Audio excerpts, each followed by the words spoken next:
एक समकोण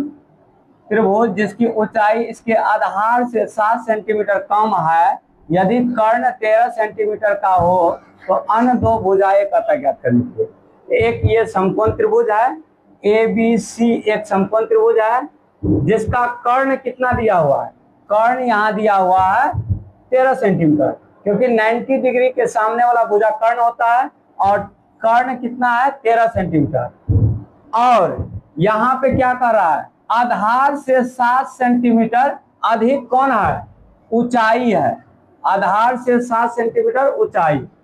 हाँ, यानी कि आधार यहाँ नहीं मालूम है, यहाँ BC क्या बना, यहाँ आधार बना, ये लंब है, ये कर्ण है, तो ये आधार बनेगा, तो BC यहाँ आधार बना, तो BC को हम आधार को 1 सेंटीमीटर मान लिए, तो आधार से लंब जो कहता है 7 सेंटीमीटर कम है, यानी कि x में क्या करना है, 7 सेंटीमीटर घटाना है, आधार x है, इसमें 7 सेंटीमीटर लेस कर देना है, यानी कि x माइनस 7 जो है ये क्या निकल जाएगा, लंब निकल जाएगा। यहाँ पे इसको हल करने के लिए क्या करना पड़ेगा, लिखेंगे हल,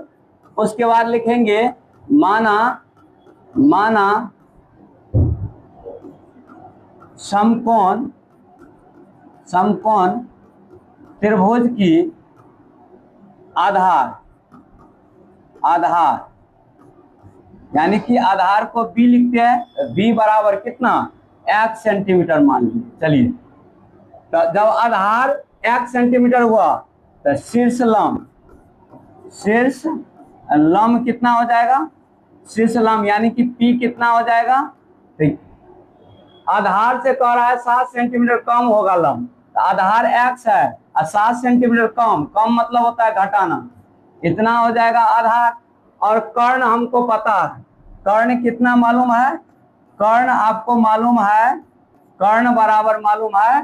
13 सेंटीमीटर। तो आप लोग एक फार्मूला पढ़े थे, पाइथागोरस प्रमेय से, पाइथागोरस प्रमेय से होता है कर्ण स्क्वायर बराबर लंब स्क्वायर प्लस आधार स्क्वायर, यानी कि लंब स्क्वायर, तो लंब कितना है x माइनस 7 है लंब का स्क्वायर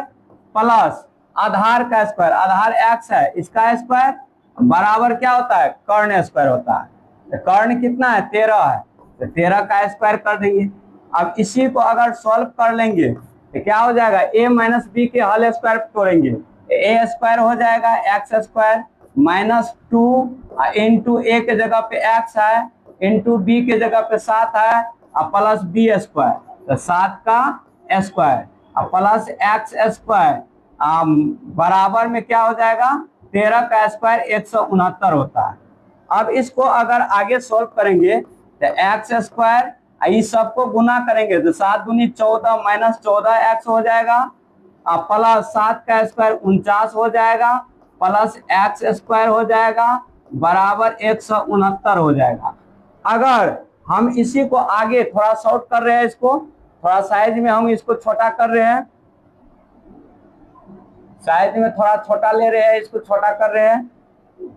चलिए, जब इसको छोटा करेंगे, अब इसको अगर सॉल्व करते हैं इसको तो क्या हो जाएगा, यहाँ एक्स स्क्वायर प्लस में एक गो एक्स स्क्वायर, यहाँ भी एक गो एक्स स्क्वायर है तो जुटेगा तो 2x स्क्वायर हो जाएगा। यहाँ 14 माइनस एक्स है तो 14 माइनस एक्स प्लस का 49 है तो 49 लिखेंगे और 169 इधर में प्लस में है, पक्षांतर करेंगे इधर लाएंगे तो माइनस में हो जाएगा 169 बराबर 0। अब क्या करना है तो 2x square minus 14x plus 49 बराबर में, सॉरी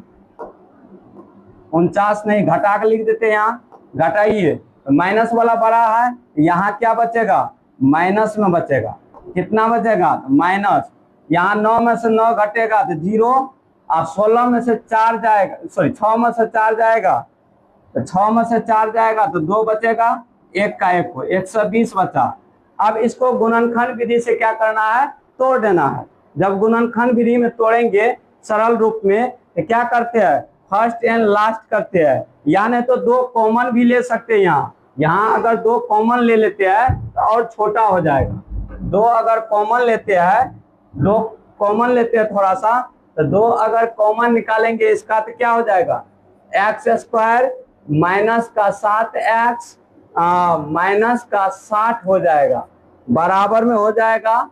0। अब अगर ये 2 गुना में है, इधर ले जाएंगे तो भागा में हो जाएगा, 0 में भागा देंगे 2 से, क्या होगा, 0 ये होगा, x square minus 7x minus 60 बराबर 0। अब क्या करेंगे, फर्स्ट एंड लास्ट को क्या करते हैं, गुना करते हैं, गुणनखंड में इसको गुना करते हैं। अब इसको अगर गुना करेंगे तो क्या हो जाएगा, यानी कि x को 60 से गुना करेंगे माइनस 60x से, तो क्या निकल करके आएगा, निकल कर आएगा माइनस 60x स्क्वायर। अब 60 को क्या करना है, अभाज्य गुणनखंड के रूप में तोड़ना है, 2 से 30, फिर 2 से करना है 15 आ जाएगा, फिर 3 से लगेगा 5 होगा, अब नहीं लगेगा। अब इस तरह से इसको अरेंज करना है कि जोड़ने या घटाने पर हमको कितना पूर्णा चाहिए, माइनस 7x। तो मेरे ख्याल से अगर 2 दूना 4, 4 तिया 12, 12 में से अगर 5 को घटा देंगे तो क्या हो जाएगा, 7 हो जाएगा। ये लिखाएगा क्या, ये जैसे है वैसे लिखाएगा, ये जैसे है वैसे लिखाएगा, एक्स स्क्वायर माइनस का 12x प्लस का क्या लिखाएंगे 5x माइनस का 60 बराबर 0। अब क्या करेंगे, अब इसमें क्या करेंगे, अब x ये दोनों में कॉमन आएगा, x कॉमन खींचेंगे तो x माइनस 12 हो जाएगा, इसमें प्लस 5 कॉमन आएगा तो क्या हो जाएगा, x माइनस 12 हो जाएगा। अब ये दोनों घर में समान अंक है तो एक को बाहर वाला को बाहर वाला के साथ लिखेंगे, x प्लस 5 इंटू एक को दोनों घर में सेम है तो एक को लिखेंगे x माइनस 12 बराबर 0। एक बार क्या करेंगे, x प्लस 5 के बराबर 0 करेंगे, एक बार x माइनस 5 के बराबर 0 कर लेंगे, तो x बराबर निकालेंगे तो इधर प्लस में उधर जाएगा तो माइनस में हो जाएगा, और x बराबर क्या हो जाएगा, उधर जाएगा तो ये प्लस में 12 हो जाएगा। अर्थात ऋणात्मक मान नहीं लिया जाता है, यहाँ कौन मान लेंगे, 12 लेंगे। जब ये 12 सेंटीमीटर आधार निकलेगा तो ये कितना निकलेगा, लंब कितना निकलेगा, तो 12 में से 7 घटाएंगे तो 5 निकलेगा, तो क्या निकलेगा, तो आधार निकलेगा, आधार जो यहाँ निकलेगा, आधार बराबर कितना निकलेगा, आधार बराबर 12 सेंटीमीटर, और लंब कितना निकलेगा, लंब जो निकलेगा, लंब निकलेगा 12 में से 7 घटेगा तो 5 सेंटीमीटर। चलिए इस तरह से ये क्वेश्चन सॉल्व हो गया।